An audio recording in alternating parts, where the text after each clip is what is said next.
So basically, I've been in the film business for 30 years, but when I was in school, your age, I was studying science. I was really interested in science. My dad was an engineer. My older brother was an engineer. My other brother was an engineer. So I was kind of determined to prove to my dad that I could do really well. So I studied really hard, and I was kind of short, and some of the kids picked on me uh, because my hair was kind of red, and before it got blonde, it was sort of reddish, and they picked on me, and I was insecure. I wasn't very good at sports.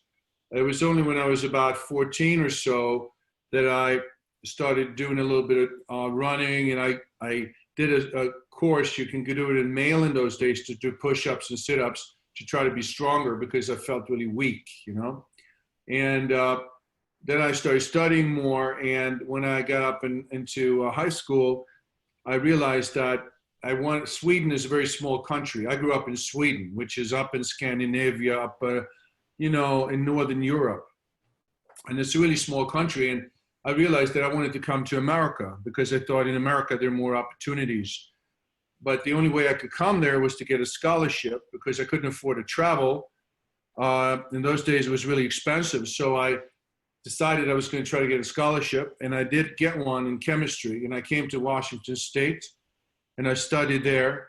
And by this time, I'd had some allergies, so I was kind of weak as a kid, but I got a little stronger, so I started doing boxing.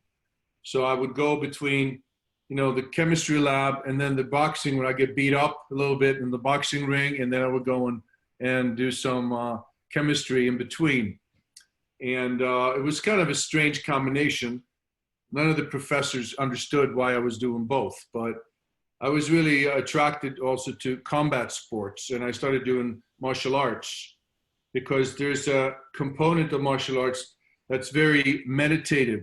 You kind of learn to go inside and calm down, and also it's a lot about respect your fellow martial artists, and to show respect to them, and to have good manners. So kind of that's where I was focusing on, and I was sort of determined to become like a Nobel Prize winner or something. I got a bunch of scholarships to America, to Australia, and then I came to America when I was about in my early 20s, and I'd done a little bit of acting when I was a kid.